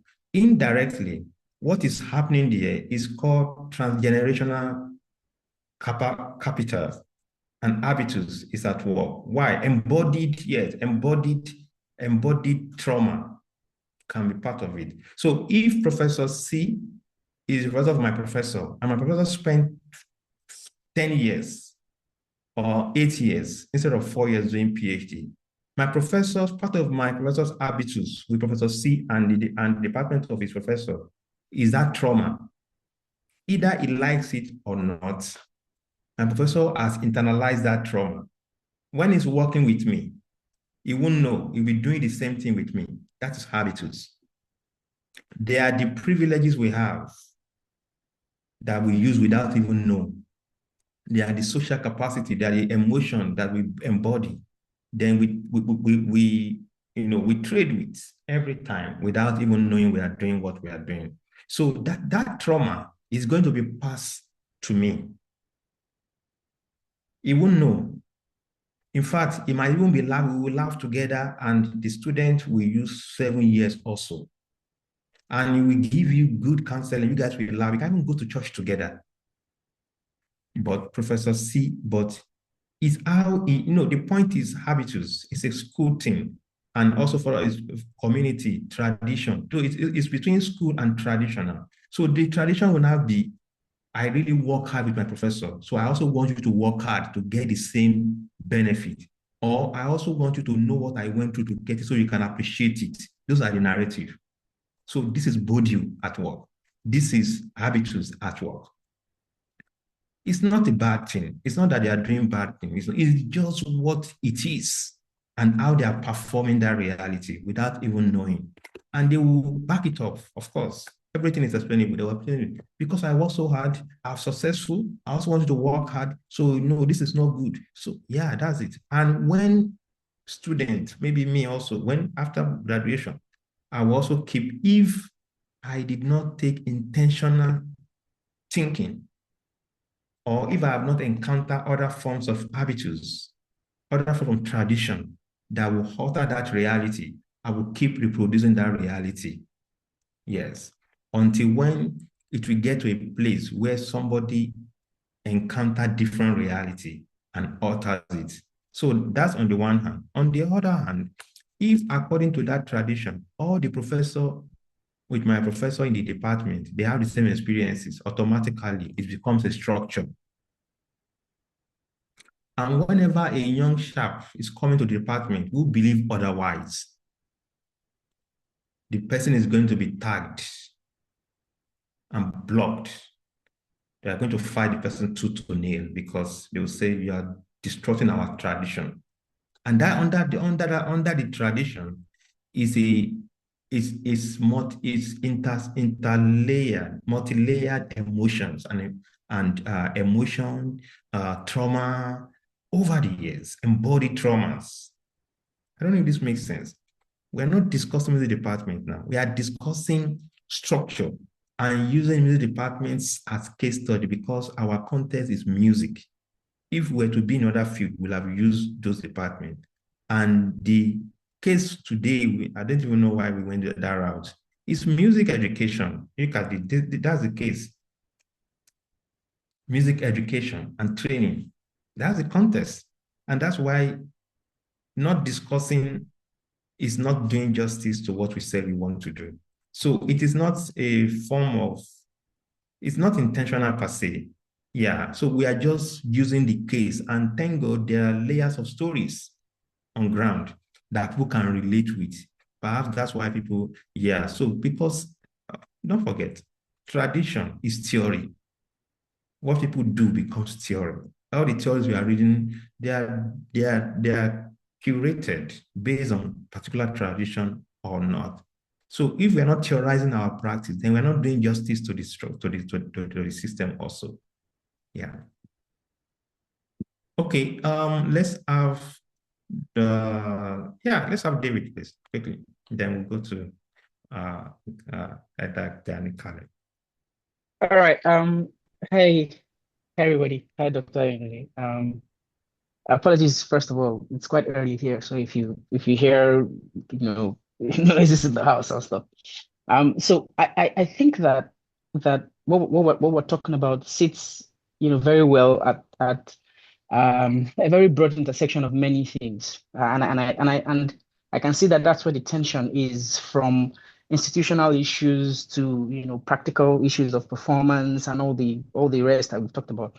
But I think one thing that might generally explain the idea, Bourdieu's idea of habitus and capital, might be this conversation around indigenous musics, and then how indigenous musics play out in global spaces, which I don't know if Mr. Ganikale is still here. We always have that conversation all the time and go back and forth on it. But what I'm trying to say is that, for example, you talked about institutional structures now. Every time we discuss the structures of indigenous music and how those structures are not at the center in global spaces, that in itself is a question of habitus, because many of us being trained in the institutional context we were trained in, we're not necessarily trained in indigenous musics. So that in itself becomes the question of what kind of capital do we carry to that to that global rather space.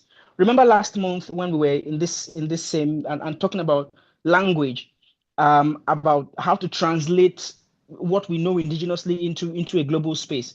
For example, in this case also, the idea of being trained in indigenous systems becomes part of the habitus, part of the cultural capital, part of the social capital that is carried from place to place.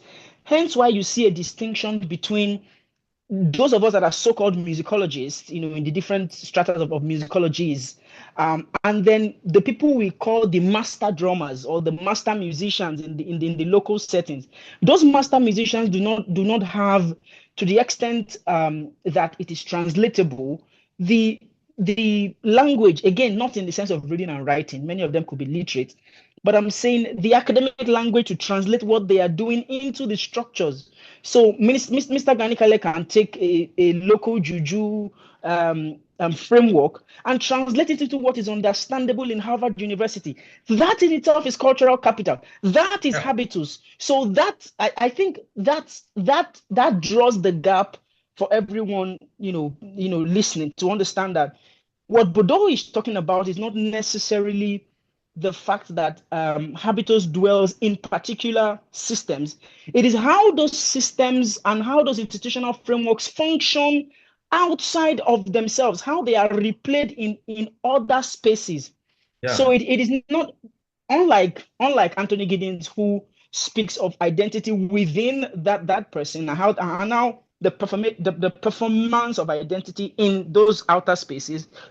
Bourdieu picks how institutional frameworks, habitus, social capital, all the many things that we've talked about, how they play out outside the person. So he would say, and this is part of what, maybe part of the other question I might want to ask you, is that several African scholars have also reacted to this idea, to say that in the performance of self, in ideas of habitus and cultural capital and all of that, that certain indigenous elements are excluded in what makes up cultural capital in certain spaces. But that again would become the problem of translation from one context to another. How do you translate? How does juju become something that is not exotic, but actually at the center of attraction away from where it is understandable? So which would bring us to multiple facets of this. But what I wanted to draw attention to is that what is happening at the base level is that institutional frameworks become the platform from which habitus is curated in particular social agents, and those social agents then begin to use that which has been curated in them as capital to function in extant spaces. And the minute they begin to function in those extant spaces, is where we now see that reaction at the global level back and forth. So I think this might be a way to draw the multiple lines together, particularly as Dr. Jose has said. Thank you. Thank you so much. Yeah, I agree with you, definitely. Of course, I understand Dr. Ajase. And one thing again I have tried, or perhaps maybe I'm going to reconsider, is not to teach. Yeah, we don't teach theory. We decode theory. So the point is, from the stories, from the argument we make, what we do, we tear out the parts, because theory is about application. So if you teach it, then you give one idea. But if people understand, internalize, they can apply. That's what we do.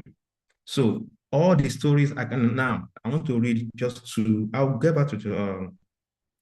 Ganikale shortly. I want to read something here right now. And this is how people get into the thinking, understand.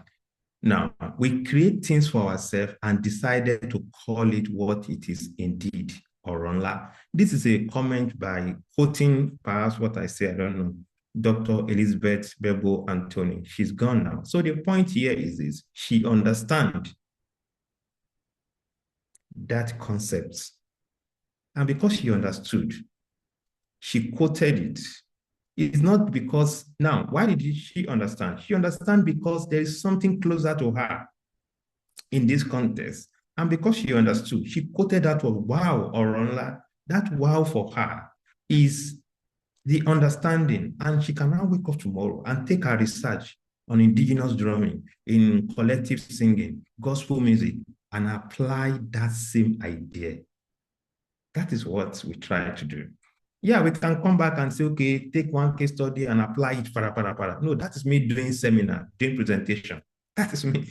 No, what we are doing is curating conversation. We still use case study, but we use the case study to touch base on stories and let people see the theory in those things. And on their own, because knowledge is not unified, it's not a unified capital. The same thing that I know for 10%, Mr. Ganikale can understand at 100% level. Professor Joseph can understand at 150 level. That's how it works. So that's why in most theoretical classes, like conversation like this, it's better to tell the story like we have done. So people they will connect from their own angle. I don't know if that makes sense. Now, based on like what, yes, Joshua just said. So the point, everybody will connect, but there are many layers. It's like it's a salami, how would I call it? Yeah, it's like combination of many things. There are stories there are important stories. In fact, my own story is the class where I said, this is what we have done. Why? Because I want to drive it down so people can understand that agency is not just something standing something, it's what can also be seen. And agency in that sense is also not a type of, how I put it now, it's not so much of identity, it's so much of response to society based on context. So context is the one driving agency. There's need for this thing. And this person, in one way or the other, decide to fight for it. That's not identity. That is context. That is contextual. So so they are complex. And that's why we are trying to bring it down to story that everybody relates to. I learned this, of course, many people advise also from the last conversation. And that one we try to bring it down despite people don't understand. These are difficult things. I must be sincere with you, but we are happy that we have people who are helping us unpacking it. The idea is to help people understand. And to do that is from storytelling like this. So we tell the story that everybody understands. Yeah. Look at the stories of trauma, because people don't call it trauma, but that is what it is in psychological sense and sociological sense. Because I finished 7 years, so why are you rushing to finish in 3 years? That's habitus. That is the performance. It's performing that habitus is the performance. He doesn't believe that people must finish for 3 years. He believes because he spent 7 years, that a student also must spend 7 years. It is not a bad decision. The person is not being a wicked person. He's just performing that embodied habitus. It's just embodiment. It's an embodiment of something, performing it. And this can also be the same thing for working with a talking drummer, a juju musician. A juju musician is a juju musician because he has done something that brought him there. It could be working as a singer with Ebenezer Obey for 10 years. That's an habitus. And that informs his practice into juju. Yeah, into juju. That's habitus. Yeah, so what we try to do is the historical connection that people perform. That's habitus. If my father is a pastor, there's a high chances of me going into teens church. If you see me becoming an organist, becoming whatever, yeah, I'm performing that habitus. If my mother is a fan of Ayinla Omowura, we play Ayinla every day in our house, there's a high chances that will be my kind of music. And there are other connections also. If my dad drinks beer at home every day and we discuss with his friend with beer and suya, there's high chances that I also will, because I will see it as normal, I will also do it. That's habitus, that's part of it. So that performance of unknown embodiment is habitus. This can be seen in everything we do. If you read people's biography, if you read history of his place, it is part of it. Although we enter into agency and structure, so we have to call it out in a straightforward. Yeah. But the idea was not even to go into the agency, because that case study will be spotlight, and it can, of course, we know the context is Nigeria, people can misunderstood it, but that's not the idea. In scholarship, there's no abuse. We don't abuse in scholarship. You just say your own, give the theory, back it up. If you want to respond to me, write your own, do it. I will read, I will understand you. Then I will write again. That is the ecosystem. That's the field of scholarship. Yeah. So, Mr. Ganikali, are you still there, please? The last one as we go, or one more after? Yeah, I have been, I've actually been taken away from where I should be right now. I'm just hooked on this. I want to see, especially what David's contribution. Very interesting. I mean, some of us may see translation as equaling solution, or at least a necessary process. My position, however, is that translation may distort or subordinate the original system. I mean, let's look at it this way. Not all knowledge survives translation unchanged. And more importantly, some knowledge systems are reconfigured in order to be recognized. I think that the point about translation is very, very, very important, especially in terms of how indigenous musical knowledge circulates in global places. Yeah. But I wonder if we might need to be careful about how we understand that process, because while translation can enable recognition, it may also reshape the knowledge itself in order to fit the receiving framework. So the question for me is, when we translate system like Juju or talking drum into academic language, are we simply making them legible, or are we also transforming their internal logic in the process? And if that is the case, how do we account for what we might what might be lost or altered in that translation. I mean, this is the demon that I've been fighting with, I've been arguing with myself all the while concerning this issue.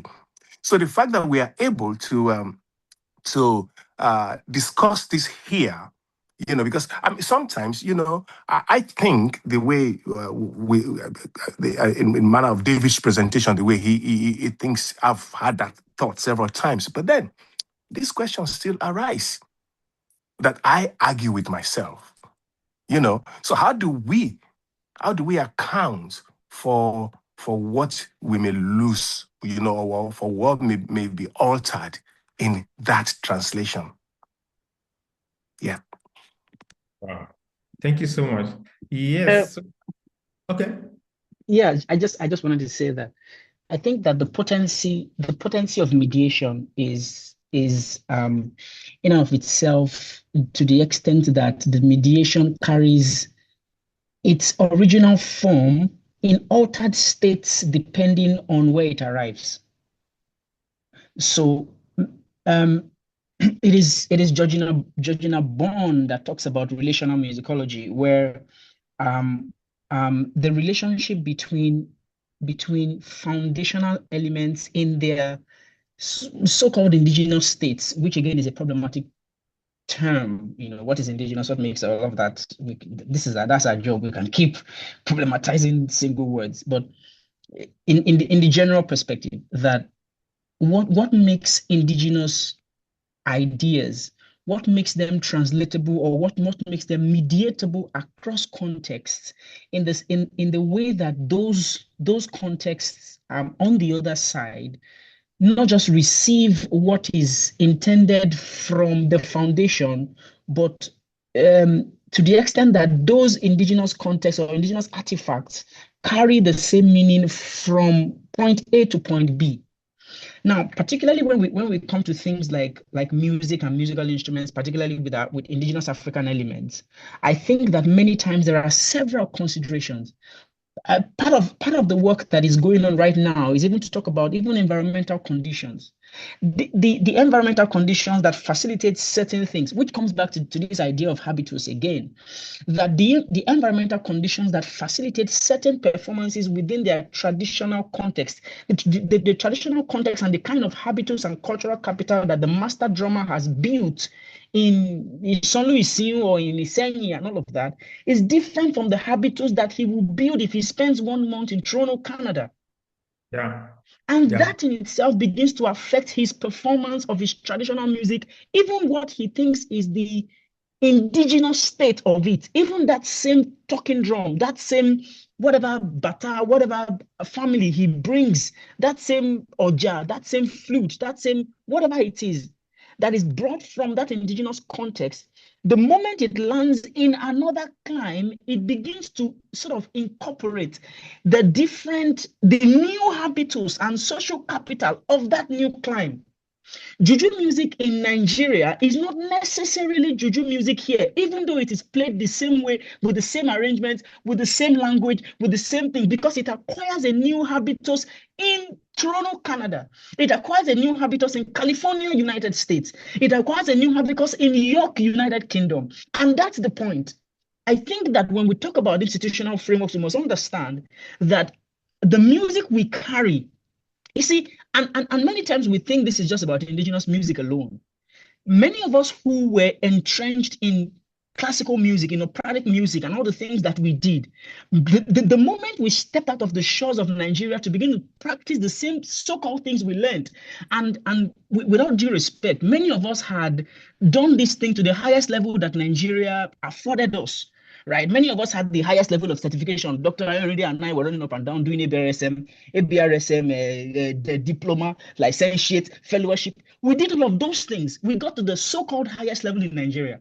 But the moment we stepped out of the country and began to participate in the politics of what classical music meant in the different places we found ourselves, we realized that we had to relearn a new institutional structure. Yeah. Even though we so-called had the skill, even though, we had all these nicknames, Mozart, Pavarotti, and all of the nicknames we had in Nigeria, the moment we stepped into new institutional structures, even though those institutional structures were so-called something we should have been familiar with, we realize that we have to begin to relearn new, if you call it social cultural capital, Yeah. that will become the currency through which we function in those new spaces. And I think that is the same for indigenous music. So every time we make the argument that we want to translate indigenous music in its exact form globally in different contexts, that in itself is to a very large extent not mediatable.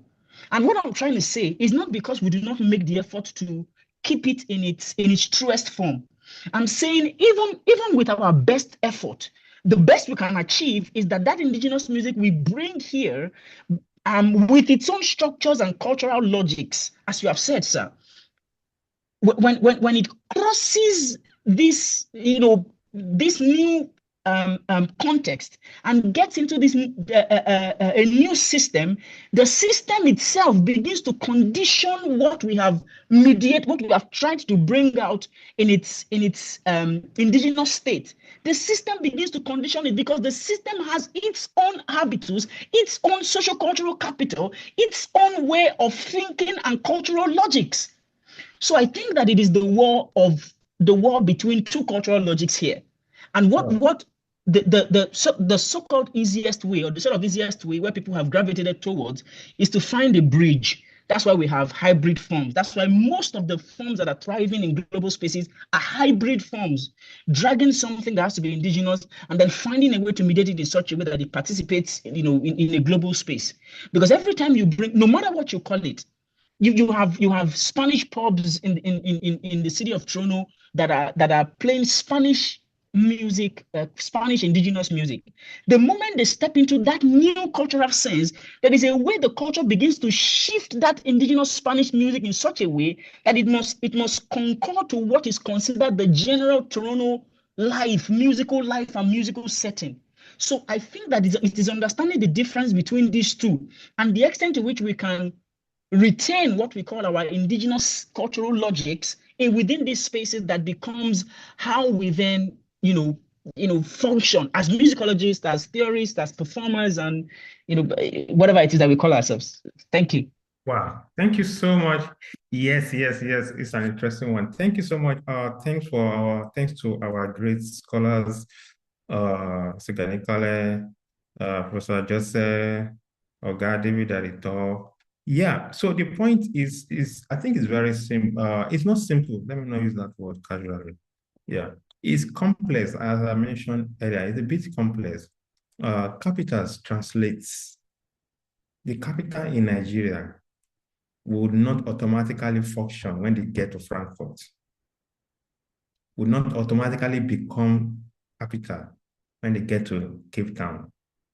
They need to be realigned with the context, with that context, for them to, they need to be, maybe perhaps the word retranslate to that context before they can because they can function. So if I'm talking drama, for instance, in my undergrad, for instance, the person teaching us indigenous drum was initially, I think, a drummer for Bay or whatever, I don't know, I can't remember, or one musician. So when he was teaching us, he had to devise another way of playing for us to understand. He's a very brilliant drummer, very brilliant drummer. This is in Cape Town. So the point is, he was not teaching us the way he plays or the way it functions. So he had to in fact, I even saw him trying to be pedagogical. He was using do re mi, I remember clearly. He was trying to use the things that those white kids, we understand.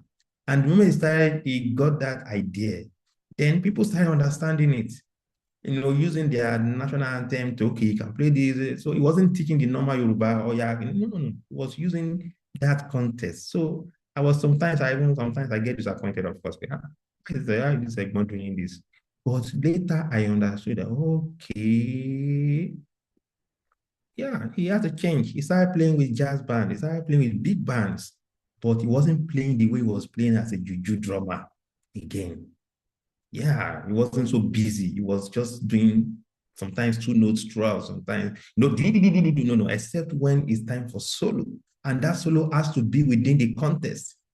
You see, that is cultural translation. So I think in whole, one thing about Bourdieu that we have learned today, which is, I think, perhaps take away for some of us, is that it teaches us how to engage into the discourse of power. So what is recognizable in our education, which is a context for today? The question we ask for this presentation is, who has the power to name something? It is those who has the capital. Capital, yeah. So if I have PhD in acrobatic and I'm in Lagos, you are doing acrobatic, I can tell you, even you are the best, I can use my capital, PhD, to tell you that is wrong. And I'll have explanation for it. That's capital. So that's because I am the one who has the power. People will say, oh, he studied now. He studied acrobatic.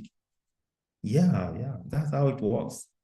And we see these things every day in our classrooms, even if the professor does not really understand what he's saying. But because of that professor or doctor, we need to listen to him, except in a case where you have a very, very open professor. We allow you, okay, what do you mean? Okay, tell me. Oh, I don't know that. Yeah, but in most cases, we don't have that. That doesn't happen, particularly in our context, the context we are discussing, which is Nigeria today. Yeah, we don't have that. So who has the power to name? Who has the power to do this? It's about capital. The power is about cultural capital. And capitals are defined by your habitus, institutions, the community you are belong to, your exposure, your historical embodiment. That is where the capital comes from. So it is those who have the capital that has the power. And capital can be anything, how to sing, how to do this. So that I hope this is clear. And even the same thing with music. So is the classical or indigenous the best music? There's no best music. The best music is the person who has the power to name, to validate. Yeah. So what is power?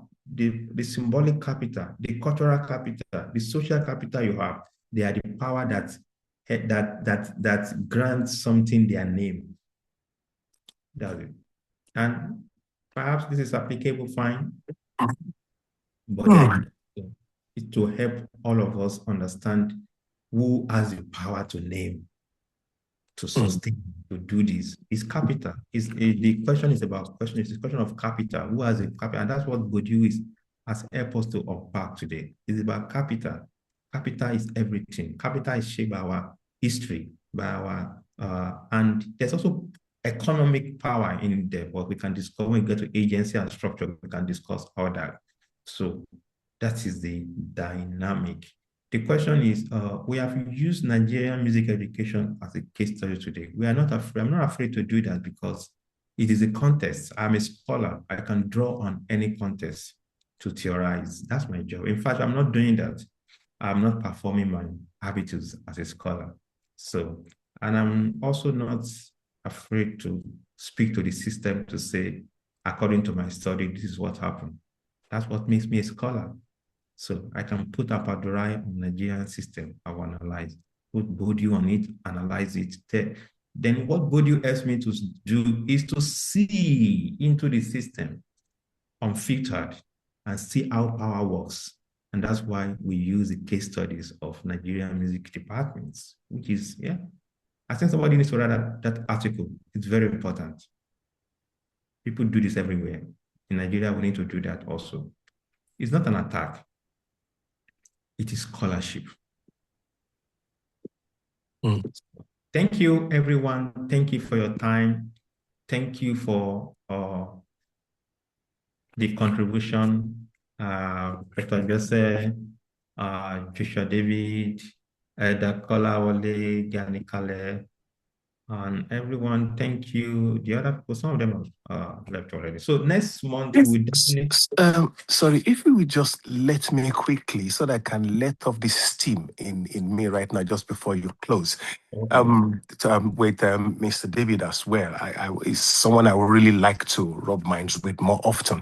I think it is very important. It's a very important classification, especially the point that no musical system travels unchanged across continents.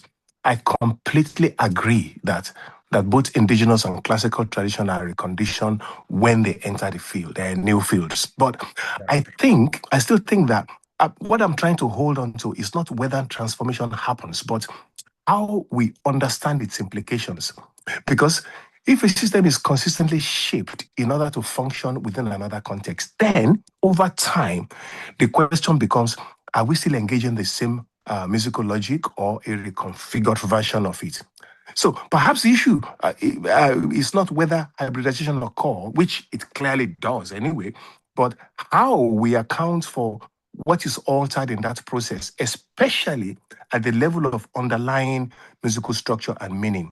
So while Bourdieu's analysis effectively accounts for the distribution of power and the social production of value, it risks collapsing questions of epistemic integrity into questions of recognition. That is, even where a musical system is granted legitimacy within a field, the terms of its recognition may require its translation into pre-existing frameworks, thereby reconfiguring its internal logic. In this sense, power may determine what is named, but not necessarily what is preserved. Yeah. I just want to let off that steam so that that's very important. Yeah. Of course, Yeah. Thank you. that's another interesting layer you just brought on, which is about discourse of identity, authenticity, which is also hinged on the ideas of who has the money. This is where the economic lies now. So somebody can decide to do authentic African music in London if he has the money to sustain the culture, to import all the whatever and create a space, fine.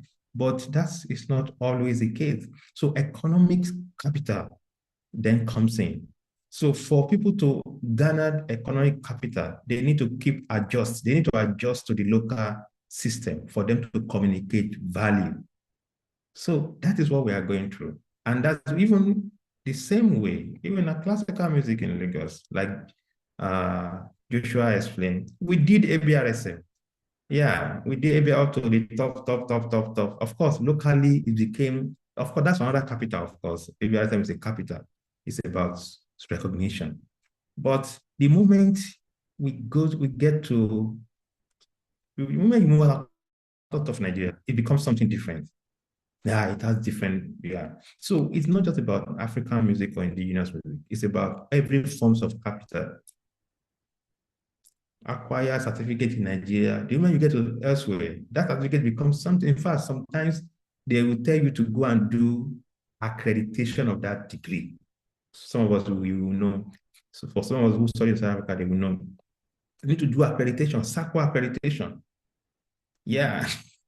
So it's interesting that we're having this conversation today, but I'm also happy that we're not just doing the conversation, we are using practical case studies to unpack, and that will really help people to understand when they say Bourdieu, power, identity, habitus, history, privilege, recognition, field. That is it. It can be applied to anything, gospel music, but the question is, understanding how it works is what we have done today. Perhaps from now you can get Bourdieu and read Bourdieu. There are books on Bourdieu. He has written some nice, incredible books out there. So please read articles on Bourdieu and engage with your work. Ideas of capital, agency, structure. These are the things that often they are always part of one way or the other. Our research are engaging or speaking about. So that's the idea, is to introduce Bourdieu to us today. And hopefully next month, we can look back into other areas and look for someone, a thinker that can help us again, that can, advance or resituate Bourdieu also. But that depends on the context. Context also matters. Like Bourdieu says, so context matters for this conversation. So thank you so much to everyone. Thank you. Looking forward to seeing you next week. Of course, thanks for those who have registered for the symposium and for the ANIM program also. So definitely we are in process and we'll update you. But thank you so much. See you next week. Bye.